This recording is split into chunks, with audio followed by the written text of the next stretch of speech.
اعوذ باللہ من الشیطان الرجیم بسم اللہ الرحمن الرحیم رب اشرح لی صدری ویسر لی امری واحلل عقدۃ من لسانی یفقهوا قولی رب زدنی علما قال اللہ تبارک وتعالی فی کلام المجید وَلَقَدْ يَسَّرْنَا الْقُرْآنَ لِلذِّكْرِ فَهَلْ مِن مُّدَّكِرٍ شهر رمضان الذي أنزل فيه القرآن هدى للناس وبينات من الهدى والفرقان ذلك الكتاب لا ريب فيه هدى للمتقين وقال النبي صلى الله عليه وسلم القرآن لك أو عليك خيركم من تعلم القرآن وعلمه صدق اللہ العظیم۔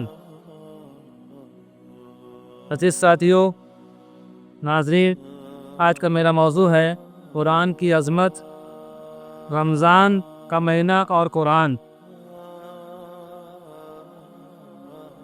عزیز ساتھیو، افسوس کا مقام یہ ہے کہ رمضان آدھا گزر چکا ہے، دوسرا عشرہ بھی ختم ہونے کو ہے، اور ہمیں اس پر غور کرنا چاہیے کہ رمضان جو ہمیں وقت ملا ہے، رمضان کے جو لمحے بھی ملے ہیں، ہم نے کتنی تلاوتیں کی، کتنا اللہ کا ذکر کیا، کتنے ہم نے نمازیں پڑھی، کتنے ہمارے معاملات صحیح ہوئے۔ ہمیں ان چیزوں پر غور کرنا چاہیے۔ رمضان کا جو مہینہ ہے بہت عظیم بابرکت مہینہ ہے، یہ نیکیوں کا مہینہ ہے، یہ اللہ تعالیٰ کا مہینہ ہے۔ اللہ کے نبی صلی اللہ علیہ وسلم نے ارشاد فرمایا کہ روزہ ایک ایسی عبادت ہے کہ جس کا اجر، جس کا ثواب اللہ تعالیٰ خود ہے۔ کتنی بڑی عبادت ہے روزہ۔ اس روزے کی اگر عظمت اور روزے کی اہمیت اگر ہمارے دلوں میں نہ ہو تو یہ ہم بہت ہی ہمارے افسوس کی بات ہے کہ رمضان کا مہینہ ہر سال آتا ہے اور ہر بار آتا ہے، ہو کے چلا جاتا ہے، اور ہماری زندگی پھر ویسے ہو جاتی ہے جس طرح سے عام دنوں میں ہوتی ہے۔ ایسا کیا ہوتا ہے کہ رمضان کا چاند نکلتے ہی ہماری تبدیلی کچھ اور ہو جاتی ہے، ہماری کیفیت کچھ اور ہو جاتی ہے۔ ہم مسجد میں جانے پابند ہو جاتے ہیں، نماز سے پابند ہو جاتے ہیں، تلاوت پہ پابند ہو جاتے ہیں، لیکن عید کا چاند نکلتے ہی ہماری کیفیت بدل جاتی ہے۔ ہم مسجدوں کو آباد کرنے کے بجائے مسجدوں کو ویران کر دیتے ہیں۔ ایسا کیا ہو جاتا ہے؟ اس کی وجہ جہاں تک مجھے سمجھ میں یہ آ رہی ہے وہ ہے قرآن سے دوری۔ قرآن صرف پڑھنے کے لیے نہیں آیا ہے، صرف تلاوت یا رٹنے کے لیے نہیں آیا ہے، اور اللہ کہتا ہے قرآن سمجھنے کے لیے آیا ہے۔ اللہ تعالیٰ قرآن شاطم آتا ہے وَلَقَدْ يَسَّرْنَا الْقُرْآنَ لِلذِّكْرِ فَهَلْ مِن مُّدَّكِرٍ۔ ہم نے قرآن کو سمجھنے کے لیے، نصیحت کے لیے آسان بنایا ہے۔ کیا کوئی ہے اس کو سمجھے، اس کو غور فکر کرے؟ سورہ محمد قرآن میں اللہ تعالیٰ نے فرمایا افلا یتدبرون القرآن ام علی قلوب اقفالها۔ کیا یہ لوگ قرآن میں غور نہیں کرتے، جیسے کہ دلوں میں تالے پڑ گئے؟ دیکھیے محترم ساتھیو، ہمارے جو ایمانی کیفیت جو اوپر نیچے ہوتی ہے، وہ اگر ہم چاہتے ہیں کہ ہمارا ایمان مضبوط ہو، ہم اللہ تعالیٰ سے ہمارا جو تعلق ہے اللہ تعالیٰ سے مضبوط ہے، تو ہمیں اس قرآن کو، ہمیں اس کلام کو پکڑنا پڑے گا، مضبوطی سے تھامنا پڑے گا، اس قرآن کو مضبوطی سے تھامنا پڑے گا۔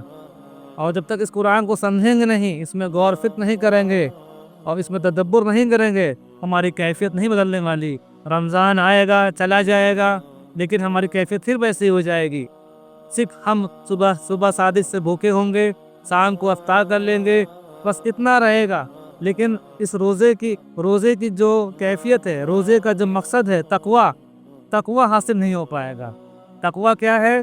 تقوی یہ ہے کہ انسان ہر آن، ہر وقت، ہر لمحہ اللہ کی یاد میں ڈوبا رہے اور اسے یہ احساس ہو جو ہم کر رہے ہیں اسے اللہ دیکھ رہا ہے۔ اسی کو تقوی کہتے ہیں۔ اللہ کا ڈر، خوف الہی، خشیت الہی، یہ تقوی ہے۔ اور تقوی کی کیفیت اگر پیدا کرنا ہے تو ہمیں اس قرآن مجید سے، کیونکہ اللہ کا کلام ہے، اس میں اللہ نے ارشاد فرمایا ذالک الکتاب لا ریب فیہ، یہ وہ کتاب جس میں کوئی شک نہیں، شک نہیں، کوئی ڈاؤٹ نہیں، there is no doubt in this holy book، اس کے اندر کوئی شک نہیں ہے۔ اور یہ کہ اس کتاب کے اندر جب شک نہیں ہے، ہمیں بنا شک و شبہ کے کوئی چیز ہمیں نہیں ملتی دنیا میں۔ آج کل کوئی بھی چیز خریدتے ہیں تو اس میں ڈاؤٹ ہوتا ہے کہ یہ اصلی ہے کہ نقلی ہے۔ کوئی کتاب ہے، اس میں یہ نہیں بتایا کہ یہ رائٹر نے کتاب صحیح لکھی ہے غلط لکھی ہے، لیکن اللہ تعالیٰ خود کہہ رہا ہے، اس کتاب رچیتا، اس کتاب کا لکھنے والا، اس قرآن کو نازل کرنے والا خود کہہ رہا ہے کہ وہ کتاب ہے کہ اس میں کوئی شک و شبہ نہیں ہے، اور ہدایت ہے متقیوں کے لیے، جو اللہ سے ڈرتے ہیں، جو تقوی والے ہیں، جو روزہ رکھ کر اپنے اندر کیفیت پیدا کر رہے ہیں تقوی کی، ان کے لیے ہدایت ہے۔ اللہ ارشاد فرماتا ہے قرآن میں جگہ جگہ کہ یہ تقوی کی صفت جب تک اپنے اندر نہیں پیدا ہوگی، ہم ہمارے اعمال نہیں سدھرنے والے ہیں۔ اللہ تعالیٰ ہم سب کو اس قرآن مجید کی تلاوت کرنے کی توفیق عطا فرمائے، اس میں غور فکر کرنے کی توفیق عطا فرمائے۔ اللہ کے نبی صلی اللہ علیہ وسلم نے ارشاد فرمایا، میری امت کے لیے سب سے بہترین عبادت قرآن کی تلاوت ہے۔ دیکھیے تلاوت ہی عربی زبان کا لفظ ہے۔ تلاوت کے معنی ہوتے ہیں قرآن کو پڑھنا، سمجھنا، اس میں غور و فکر کرنا۔ تلاوت مطلب صرف یہ نہیں ہوتا ہے کہ ہم اس کو رٹ لیں اور کتابوں کے ساتھ اس کو رٹتے چلے جائیں۔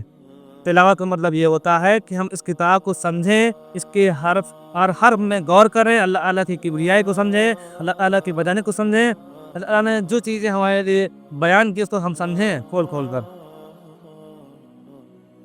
اللہ تعالیٰ نے ارشاد فرمایا، اللہ کے نبی صلی اللہ علیہ وسلم نے ارشاد فرمایا کہ خدا ارشاد فرماتا ہے، اللہ ارشاد فرماتا ہے، جو بندہ قرآن کی تلاوت میں اس قدر مشغول ہو، اس کو سمجھنے میں، اس کے تدبر میں اس طرح مگن ہو، اس میں اس طرح مشغول ہو جائے کہ اسے اللہ تعالیٰ سے دعا مانگنے کا موقع نہ ملے، دعا مانگنے کا وقت نہ ملے، تو اللہ تعالیٰ دعا مانگنے والوں سے زیادہ عطا فرمائے میں خود اللہ تعالیٰ کہہ رہا ہے کہ قرآن کو سمجھنا، قرآن کو پڑھ کر اس میں غور کرنا، اس میں سمجھنا، اس کو معنی مطالعے کو سمجھنا، اس کو ترجمہ پڑھنا۔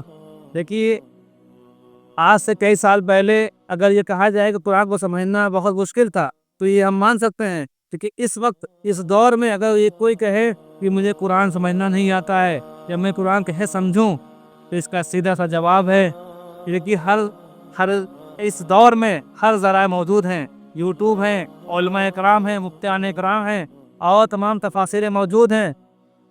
جو بھی آپ تفسیر پڑھنا چاہیں، آسان ترجمہ قرآن ہے، تفہیم القرآن ہے، معرف القرآن ہے، بیان القرآن ہے، جو ترجمہ آپ تفسیر پڑھنا چاہیں، جو آپ کو آسان لے اس قرآن سے، اس ترجمے سے پڑھ کر قرآن کے تدبر میں غور فکر کریں، قرآن کی آیاتوں میں غور فکر کریں، اللہ تعالیٰ کی ولایت کو غور کریں۔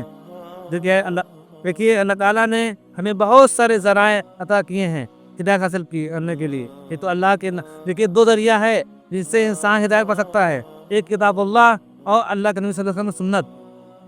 اللہ کے نبی صلی اللہ علیہ وسلم نے فرمایا، ترکت فیکم امرین لن تضلوا ما تمسکتم بہ کتاب اللہ و سنت النبی، کہ میں تمہارے درمیان دو چیزیں چھوڑے جا رہا ہوں، اگر تو اس کو مضبوطی سے پکڑے رہو گے تو گمراہ نہیں ہوگے، ایک کتاب اللہ اور دوسرا سنت رسول۔ اگر ان دو چیزوں کو پکڑے رہیں گے تو کبھی گمراہ نہیں ہوں گے۔ اللہ کے نبی صلی اللہ علیہ وسلم نے ارشاد فرمایا کہ بندہ تلاوت قرآن سے اللہ تعالیٰ کے اس قدر قریب ہو جاتا ہے، اس قدر قریب ہو جاتا ہے کہ اسے پتہ بھی نہیں چلتا۔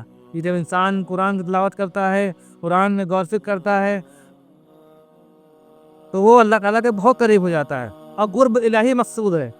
میری زندگی کا مقصد قرب الہی، اللہ تعالیٰ کہتا ہے کہ ہم نے انسان کو محض اس لیے پیدا کیا کہ صرف وہ میری بندگی کریں، میری عبادت کریں، وما خلقت الجن والانس الا لیعبدون۔ اور عبادت کیا ہے؟ قرآن کی تلاوت، یہ روزہ، یہ نماز کیا ہے؟ یہ عبادت ہے اللہ کی۔